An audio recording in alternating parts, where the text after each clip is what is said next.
नमस्कार जी। नमस्कार। क्या नाम है जी आपका? मेरा नाम निरुपम निशा साहू, मैं छत्तीसगढ़ से हूँ, दुर्ग जिला से। संत रामपाल जी महाराज से नाम दीक्षा आपने कब ली? संत रामपाल जी महाराज से मैंने दीक्षा 12 फरवरी 2013 में ली है।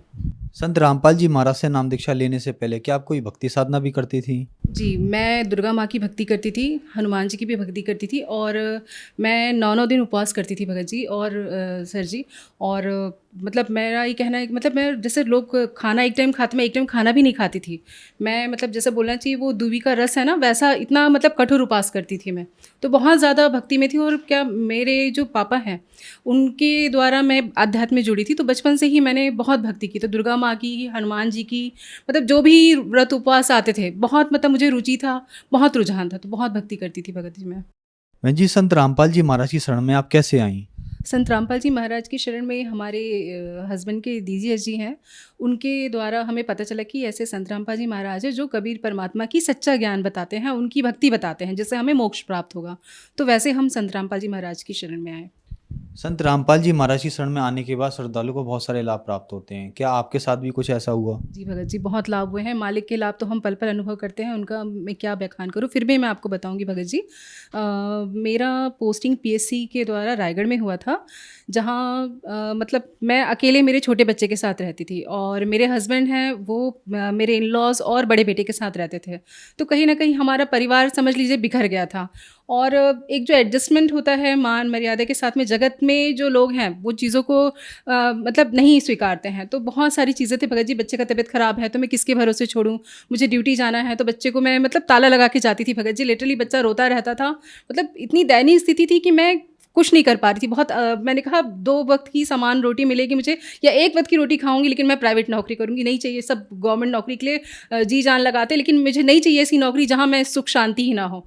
फिर हमारे भगत जी बोले कि मतलब तुम इतना बोलती हो तो तुम कितना भक्ति करती हो, परमात्मा की शरण में हो फिर भी तुम्हें लाभ नहीं हो रहा, तो भैया तुमने कितनी भक्ति की। तो फिर फाइनली बोले कि नहीं, मुझे समय नहीं मिलता है। समय नहीं मिलता है बोलने से तो लाभ नहीं होगा, तो तुम्हें समय निकालना पड़ेगा। तो फिर हमने रोज़ सुबह उठ करके भक्ति बताया गया था संत रामपाल जी महाराज द्वारा, तो वो भक्ति हम करते थे भगत जी। और साल भर के अंदर मालिक की ऐसी दया हुई, कबीर परमात्मा की ऐसी दया हुई कि संत रामपाल जी महाराज की भक्ति द्वारा मेरा एम्स रायपुर में सिलेक्शन हो गया। और वो भी सर जी प्रावीण्य सूची में, मतलब पहले नाम पे। मतलब मैं एक एवरेज स्टूडेंट हूँ, कहना चाहिए मैं बहुत गोल्ड मेडलिस्ट हूँ ऐसा नहीं, मतलब एक सामान्य एक एवरेज स्टूडेंट होकर के ऑल ओवर इंडिया में टॉप करना बोलने से मालिक की दया ही है भगत जी, और कुछ नहीं। इसके अलावा बहुत लाभ मिले भगत जी। मेरा छोटा बेटा मेरे साथ ही था, जैसे मैंने बताया आपको। तो उस समय गर्मी का मौसम था और ऐसा था कि कैसे भी हमें बस यहाँ से जाना है, ये था। तो सामान भी पूरी तरह से नहीं था।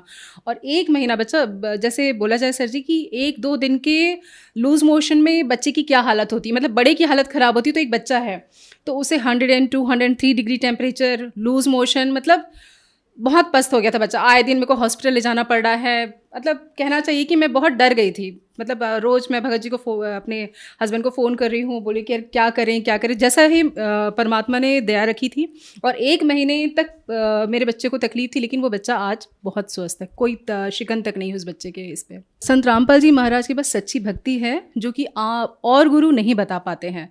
ऐसी भक्ति संत रामपाल जी महाराज जी जो भक्ति बताते हैं उसमें हमारे पाप कर्म भी नष्ट होते हैं। बाकी गुरुओं का कहना है कि आप कितनी भी, मतलब आपके पुराने कर्म है जिसके कष्ट आप भोग रहे हो, लेकिन संत रामपाल जी महाराज जी जो हमें भक्ति बताते हैं उसमें हमारे पाप कर्म भी नष्ट हो जाते हैं, जिससे हमें जो दुख आता तो है लेकिन वो पल भर में नष्ट हो जाता है।